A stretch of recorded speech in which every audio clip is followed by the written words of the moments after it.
Everyone, welcome back to my channel Malika's vlog channel में आप सबका बहुत बहुत स्वागत है। सो गाइस, आप सब कैसे हैं? आई होप आप सब अच्छे होंगे। तो आज का टाइटल देख के तो आप लोग समझ ही गए होंगे किस टॉपिक पे है। आज का टॉपिक है मेरा प्रेगनेंसी जर्नी। मेरा प्रेगनेंसी जर्नी कैसा रहा, कैसा मतलब क्या क्या मुझे सहना पड़ा और क्या क्या अच्छी बातें थी उसमें और क्या क्या मतलब नेगेटिव। मतलब हमेशा होता है ना कि प्रेगनेंसी में आपको नेगेटिव काफ़ी सारे ऐसे नेगेटिव सोच आ जाते हैं आपके दिमाग में कि आपको डर लगने लगता है। तो ऐसे बहुत सारे बातें होती है शेयर करने के लिए, तो वही मैं आप सबके साथ शेयर करूँगी। एंड प्रेगनेंसी जर्नी जो मेरे लिए थी, वो पूरे जर्नी में मुझे ऐसी कोई प्रॉब्लम नहीं थी। एंड बहुत ही अच्छी फीलिंग होती है प्रेगनेंसी। जो जो जो जो माँ बन चुके हैं तो उनको पता ही होगा कि प्रेगनेंसी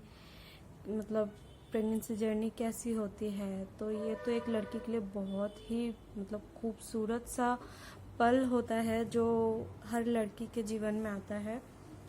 तो बस यही है कि आज का टॉपिक माय प्रेगनेंसी जर्नी। तो स्टार्ट करती हूँ। जब मैं प्रेग्नेंट हुई थी तो एक्चुअली मैं प्रेगनेंसी के लिए 2 साल से ट्राई कर रही थी। तो मुझे ऐसा लगा मुझ में कोई प्रॉब्लम है, तभी प्रेगनेंसी कंसीव नहीं कर पा रही हूँ। तो ऐसी कोई बात नहीं थी। वो होता है ना कि जब जिसका टाइम होता है तो वो खुद ब खुद हो जाता है। तो एक दिन मैंने डॉक्टर वगैरह भी दिखाए थे, जिस वजह से डॉक्टर ने मेरे हर एक टेस्ट किया था जिससे मुझे पता चले कि मुझ में कोई प्रॉब्लम है या नहीं। मेरे हस्बैंड का दोनों का ही टेस्ट करवाया था, तो कुछ भी प्रॉब्लम नहीं था गाइस। तो हम ऐसे ही डर रहे थे, हमें लगा कि पता नहीं क्या हो गया। तो डॉक्टर ने बस यही कहा कि आप टेंशन ज़्यादा लेते हो, शायद इस वजह से प्रेगनेंसी नहीं हो रही है। तो फिर मुझे लगा कि शायद हो सकता है। फिर मैं खुद ही सोच रही हूँ कि मैं क्या टेंशन ले सकती हूँ। तो फिर ऐसा कुछ नहीं था गाइस। हो सकता है कि कभी भी होता है ना कि कुछ किसी को विटामिन के प्रॉब्लम या फिर कुछ भी हो सकता है, थायराइड वगैरह की प्रॉब्लम की वजह से नहीं हो रहा है। तो मुझे ऐसा कुछ प्रॉब्लम नहीं था, तो कुछ भी प्रॉब्लम नहीं था। मैंने बहुत सारे टेस्ट करवा लिए थे। एक तो बहुत ही पेनफुल टेस्ट होता है, HSG कुछ नाम है। तो उसका नाम सुनते ही मैं टेस्ट नहीं करवा रही थी। मैं तो मेरे हाथ पैर ठंडे पड़ गए थे। मुझे तो डर लगने लगा था कि पता नहीं क्या होगा। और डॉक्टर ने पहले ही बोल दिया था मुझे कि इसमें थोड़ा पेन होता है, पेनफुल टेस्ट है, तो कोई फैमिली वाला कोई साथ में होना चाहिए। तो फैमिली वाले तो साथ में ही थे, बट पेनफुल का नाम सुन के तो मैं तो बहुत डर गई थी। पर डॉक्टर ने ये भी कहा था जो लोग पेन से डर रहे हैं तो वो एनेस्थेसिया ले सकते हैं। तो वो कुछ ही मिनट का टेस्ट होता है, उसमें मैंने एनेस्थेसिया नहीं लिया। मैंने सोचा चलो ट्राई करते हैं। फिर मैंने जब वो टेस्ट करवाया तो उसमें इतना पेन था, मुझे तो ऐसा लगता है कि शायद नॉर्मल डिलीवरी में जिनका भी नॉर्मल डिलीवरी हुआ है वो पेन ऐसे ही होता होगा। नॉर्मल डिलीवरी का मैंने सुना है कि पेन 2 सेकंड के लिए, 2 मिनट के लिए आते हैं, फिर रुक जाते हैं, फिर आते हैं। तो वैसा ही मेरे साथ भी उस टेस्ट में ऐसा ही हो रहा था। मुझे 3 डोज दिए गए थे, जो मुझे 3 बार पेन आए थे। तो उस टेस्ट में भी कुछ नहीं था। वो टेस्ट होता है फेलोपियन ट्यूब आपका ब्लॉक है या ठीक है, कुछ भी हो, जो भी होता है। अगर ब्लॉक होता है तो उससे अगर कम ब्लॉक होता है तो उस टेस्ट से क्या होता है, आपका ब्लॉकेज भी खुल जाता है। तो ऐसा मैंने देखा था यूट्यूब पे, गूगल्स पे मैंने सर्च किया था, तो मुझे वहीं से पता चला। तो मेरे उसमें भी कोई प्रॉब्लम नहीं था। मेरा fallopian tube, ovary, all is okay, सब कुछ ठीक था, कुछ प्रॉब्लम नहीं था। डॉक्टर ने कहा कि अब आपको कोई भी टेस्ट ऐसा कुछ नहीं है कि आपको कराना पड़े। तो आप अपने आप होता है ना कि कुछ महीने आप गैप दो, उसके बाद आप फिर से ट्राई करो। तो फिर मैंने कुछ महीने ऐसे गैप देने के बाद फिर मैंने ट्राई किया। तो सच में मैंने ये नहीं सोचा था कि मैं प्रेगनेंसी के लिए ही मैं तैयार ट्राई करूंगी या कुछ, बस अचानक से हो गया। तो एक दिन अचानक से मुझे पता चलता है कि मेरे पीरियड मिस है। तो मुझे तो बहुत खुशी हुई कि पीरियड मिस है, तो पता नहीं क्या होगा, देखते हैं। जब मैं 2-3 दिन मतलब ज़्यादा दिन मिस नहीं था, 2-3 दिन था, फिर भी मैं खुश हो गई कि शायद ये प्रेगनेंसी हो सकती है। बट मुझे एक इन्फेक्शन हो गया था, तो मुझे लगा कि इन्फेक्शन की वजह से शायद पीरियड नहीं हो रहे होंगे। तो उसके बाद फिर मैंने डॉक्टर दिखाया कि अगर हो सकता है कि प्रेगनेंसी है और फिर इन्फेक्शन भी हो गया है, तो इस वजह से कहीं मुझे मेरे प्रेगनेंसी में फिर से कोई प्रॉब्लम ना आ जाए। तो इसलिए फिर मैंने क्या किया कि डॉक्टर दिखाया। तो मैंने एक पहले मैंने टेस्ट किया प्रेगनेंसी का, फिर मैं डॉक्टर के पास गई। तो उसमें एक हल्का सा लाइन आया था, तो मुझे लगा शायद प्रेगनेंसी होगी, बट मैंने वो डॉक्टर को नहीं दिखाया। तो मैं डॉक्टर के पास गई, तो उन्होंने मेरा टेस्ट किया। मैंने बोला पीरियड मेरे मिस है। तो डॉक्टर ने बोला कि मैं डॉक्टर के पास जब गई थी वो 7 डेज़ के बाद गई थी, उससे पहले नहीं गई। तो फिर डॉक्टर ने टेस्ट किया, मतलब डॉक्टर ने भी किड में ही टेस्ट किया था। तो डॉक्टर ने बोला कि नहीं, ये प्रेगनेंसी नहीं है। बट मुझे तो लगा कि ये प्रेगनेंसी ही है। बट हाँ, इन्फेक्शन था, उसके लिए डॉक्टर ने मुझे मेडिसिन वगैरह दी थी। उसके बाद फिर से मैंने 3-4 दिन बाद फिर मैंने टेस्ट किया, तो फिर से वही हल्का लाइन आया था। तो फिर मैंने दूसरा डॉक्टर दिखाया, तो दूसरे डॉक्टर ने फिर मेरा टेस्ट किया, तो वही हल्के लाइन की वजह से डॉक्टर कंफर्म नहीं हो पा रहे थे कि मैं प्रेग्नेंट हूँ या नहीं हूँ। तो डॉक्टर ने फिर मेरा ब्लड टेस्ट किया, तो जिससे मुझे पता चला कि हाँ, मैं प्रेग्नेंट हूँ, फाइनली मैं प्रेग्नेंट हूँ। उसके बाद मतलब जो टाइम था, मतलब मेरे इससे पहले एक बार जब मैं प्रेग्नेंट हुई थी तो मेरे 3 मंथ में मिस कैरेज हो गया था, जिस वजह से मुझे अपने सेकंड प्रेगनेंसी में बहुत केयरफुल रहना पड़ा। मतलब फर्स्ट प्रेगनेंसी में भी मैं बहुत केयरफुल थी, बट अचानक से मिस कैरेज हो जाना, तो इस वजह से मैं सेकंड प्रेगनेंसी में बहुत ही केयरफुल थी। तो ऐसे ही मैंने अपना फर्स्ट मंथ, मुझे ऐसा कोई भी वॉमिटिंग हो या सर घूमना, ऐसा कुछ भी, चक्कर आना, जी मिचलाना या खट्टा खाने का मन होना, ये सब मेरे साथ बिल्कुल भी नहीं हुआ था। बस हुआ था तो ऐसे ही कि होता नहीं कि जैसे मॉर्निंग सिकनेस थोड़ा बहुत था, एंड हमेशा सोने का मन करता था। तो यही सब था मेरे साथ, इससे ज़्यादा मेरे साथ और ऐसा कुछ भी नहीं हुआ है प्रेगनेंसी में। बस जो लास्ट मंथ थे, तो उस वक्त मुझे जब मैं सोती थी तो मुझे करवट बदलने में दिक्कत होती थी। तो ऐसा लगता था पेन हो रहा है, क्रैम्पिंग जैसे बहुत ज़्यादा खिंचाव जैसा होता था। और पैर हल्के से पैर फूले थे, ज़्यादा पैर भी नहीं फूले थे। तो मेरी जो फर्स्ट मंथ था वो भी बहुत अच्छे से गया, सेकंड मंथ भी बहुत अच्छे से गया, थर्ड मंथ भी बहुत अच्छे से गया। पर मैं थर्ड मंथ जैसे ही आया तो मैं बहुत डर गई थी, पता नहीं क्या होगा, बट ऐसा कुछ नहीं हुआ। बहुत ही अच्छे से इस बार मेरी प्रेगनेंसी कंटिन्यू हो रही थी। एंड 4 मंथ आया, तो उसके बाद मैं थोड़ी रिलैक्स हुई कि नहीं, 4 मंथ के बाद इतना डर नहीं रहता है कि आपका कोई मिसकैरेज होने का डर हो। तो 4 मंथ के बाद मैं अपने मम्मी पापा के घर चली गई थी, क्योंकि यहाँ पे मुझे कोई देखने वाला नहीं था, सिर्फ हस्बैंड के अलावा। तो हस्बैंड तो जॉब पे चले जाते थे, तो मुझे इतना कौन केयर करेगा। जब लास्ट मंथ आते हैं तो उस वक्त बहुत केयर की ज़रूरत होती है। तो उस वक्त मैं अपने मम्मी पापा के घर चली गई थी दिल्ली में। तो मैं वहाँ पर 4th मंथ के एंड में गई थी, एंड वहाँ से मैंने अपना 5th मंथ का जर्नी स्टार्ट किया था। वहाँ पे मैंने न्यू डॉक्टर दिखाया, तो वहाँ पे मैं 5th month, 6th month, 7 month तक सब ठीक था।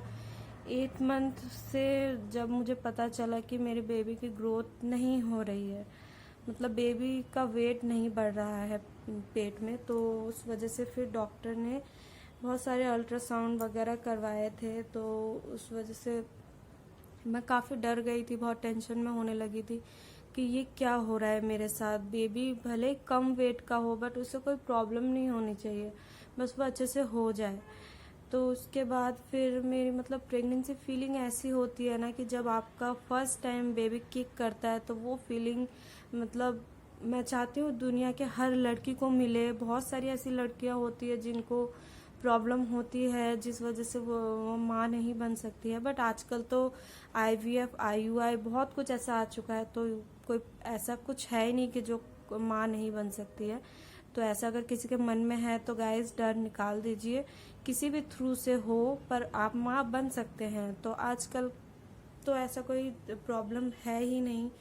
तो गाइस मैं यही बोलूँगी, कोई भी मत डरिए, जिनको ऐसी प्रॉब्लम है वो ट्राई करते रहे, डॉक्टर के पास जल्दी ना जाए। एंड IVF IUI का सहारा हर कोई, मतलब आजकल तो बहुत सारे लोग लेते हैं, तो ये कोई ख़राब नहीं है, ये भी एक नेचुरल मतलब प्रोसेस ही है। आप मतलब देखा जाए तो, अब मैं तो इतना नहीं बोल सकती, पर हाँ जिससे के ऊपर से ये गुजरता है उसी को ही पता होगा।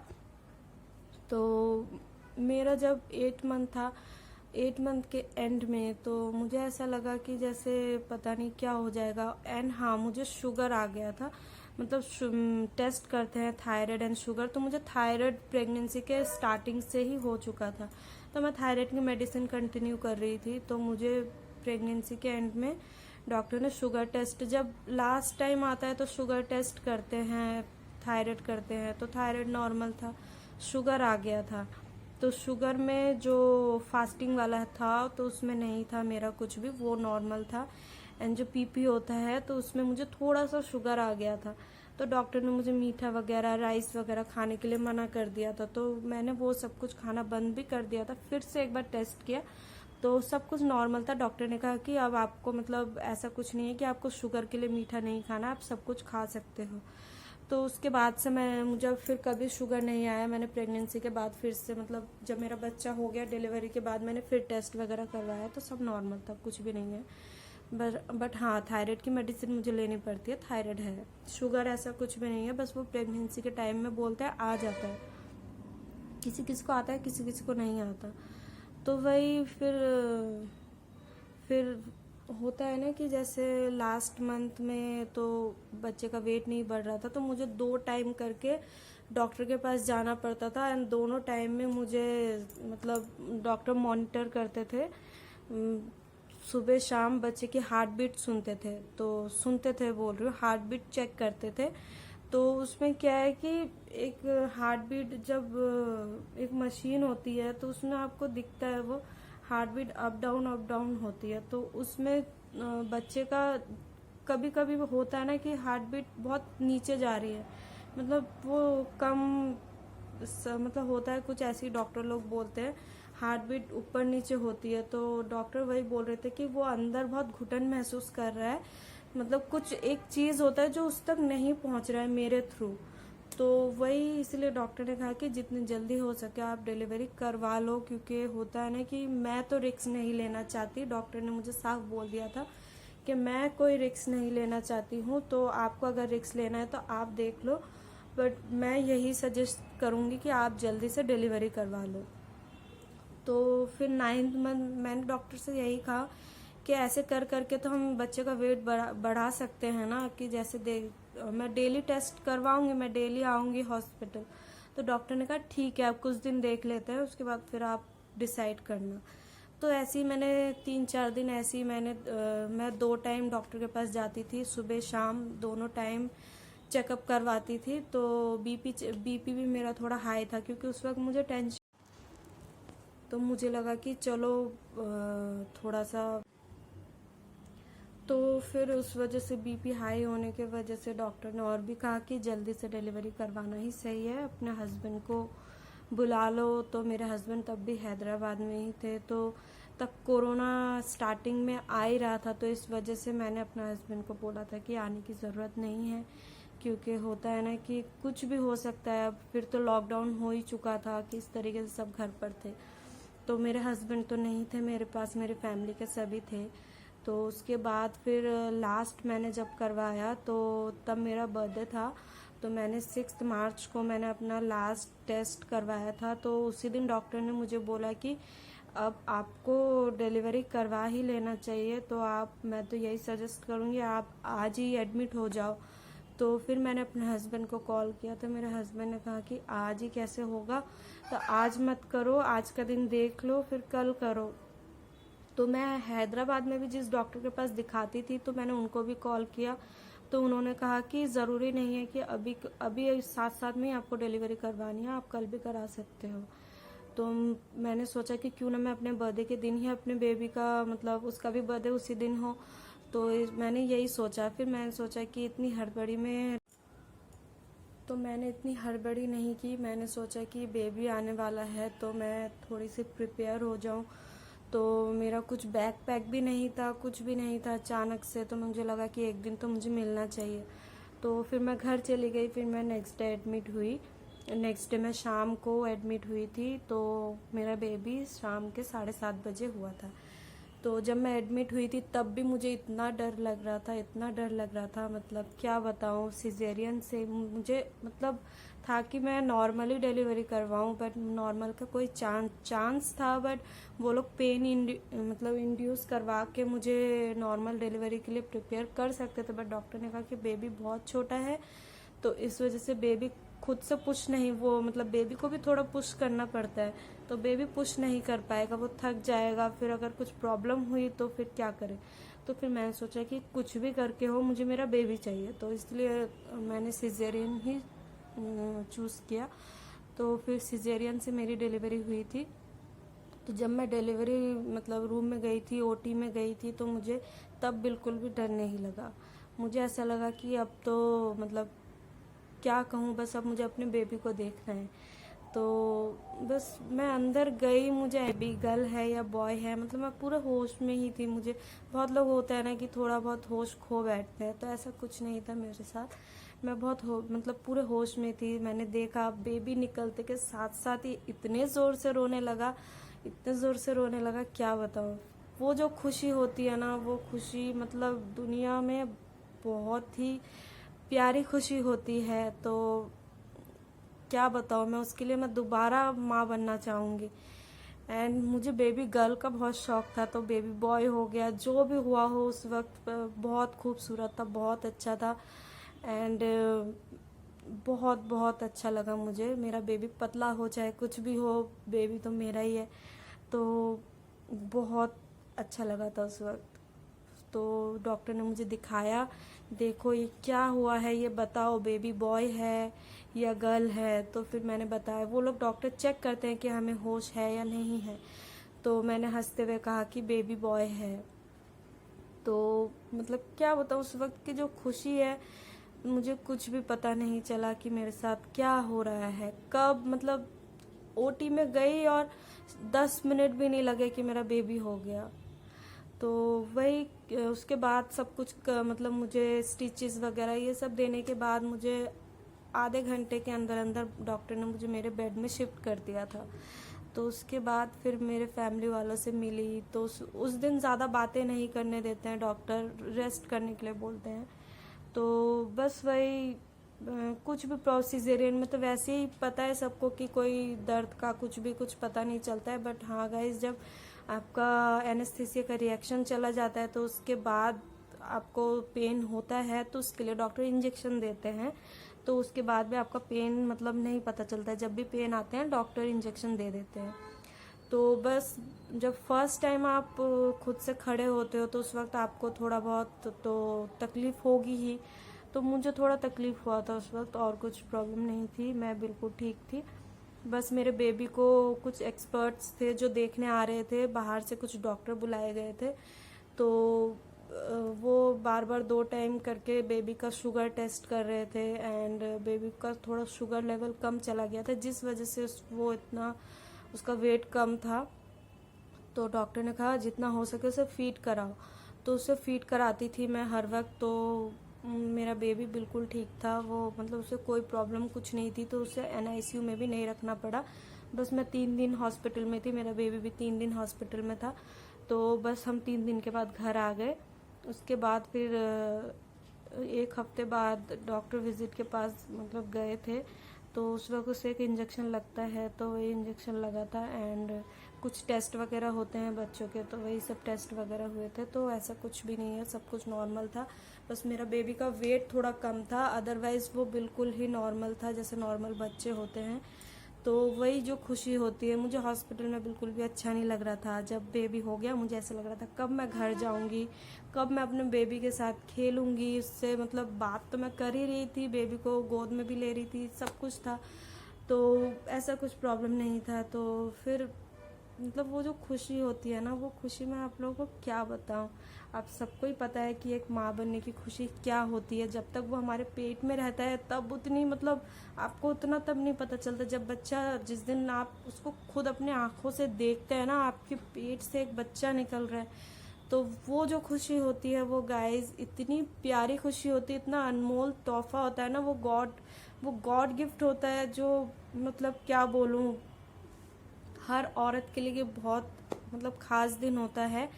एंड वो भगवान का सबसे अच्छा गिफ्ट होता है हर एक औरत के लिए। एंड ऐसे अनमोल रतन के लिए तो कोई भी पेन सहने को तैयार है। तो मैं तो नॉर्मल डिलीवरी के लिए भी तैयार थी, बट हुआ नहीं। तो जैसे भी हुआ हो, सिजेरियन में भी प्रॉब्लम होती है, मतलब बाद में थोड़ा बहुत पेन होता है, तो उसके लिए तो उतना वो नहीं है। बट जो लोग नॉर्मल डिलीवरी करते हैं उनके लिए तो मैं क्या बताऊं, उन्हीं को पता होगा कि असली में पेन क्या होता है। तो जो भी हो गाइस, बहुत अच्छा था मेरे लिए। मेरी प्रेगनेंसी जर्नी बहुत अच्छी थी। बस लास्ट मंथ में मुझे थोड़ा डर लग गया था। तो ऐसा जैसा डॉक्टर ने कहा, जैसे डॉक्टर ने डराया वैसा कुछ भी नहीं हुआ, सब कुछ बिल्कुल ठीक था।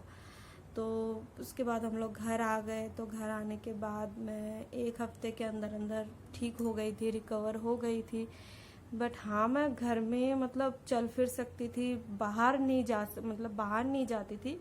मतलब उसके लिए आपको 15-16 दिन मतलब 20 दिन तक लग ही जाते हैं कि आप अच्छे से बाहर जाके चल सको, वॉक कर सको। घर के अंदर वॉक करती थी, छत पे जा सकती थी, सब कुछ कर सकती थी, खुद सब कुछ कर सकती थी। तो ऐसी कोई प्रॉब्लम नहीं थी। उसके बाद तो लॉकडाउन आ गया था, तो पूरी फैमिली मेरे साथ थी। उस वक्त जो सपोर्ट की ज़रूरत होती है बेबी को संभालने की, सब चीज़ मेरे फैमिली ने किया था। एंड उसके बाद मतलब आज मेरा बेबी तो बिल्कुल हेल्दी है। वो 19 मंथ का है, अभी 2 साल का होने वाला है। मार्च में 7 मार्च को उसका बर्थडे है एंड 6 मार्च को मेरा। तो उस दिन वो हो जाएगा, 2 साल उसके कंप्लीट हो जाएंगे। तो यही थी मेरी स्टोरी। तो गाइस, आप सबको कैसा लगा कमेंट में ज़रूर बताइएगा। अगर आप लोगों को मेरा ये वीडियो पसंद आए तो लाइक एंड सब्सक्राइब ज़रूर कीजिएगा गाइस। प्लीज़, आप सबकी सपोर्ट की बहुत ज़रूरत है। ना ज़्यादा व्यूअर्स आ रहे हैं, ना सब्सक्राइबर बढ़ रहे हैं। Please guys, like and subscribe ज़रूर कीजिएगा। एंड आई होप कि ये स्टोरी आप लोगों को पसंद आई हो। ये स्टोरी मेरी खुद की स्टोरी है, रियल स्टोरी है। जो भी मैंने बताया है, जो मेरे साथ हुआ है, मैंने वही बताया है। कुछ एक्स्ट्रा मैंने बढ़ा के नहीं बताया, कुछ कम करके नहीं बताया। जो मेरे साथ हुआ है मैंने आप सबको वही बताया है। सो गाइज, अगर आप सबको ये वीडियो पसंद आए तो लाइक एंड सब्सक्राइब ज़रूर कीजिएगा। तब तक के लिए bye bye, take care. Next vlog में मिलते हैं।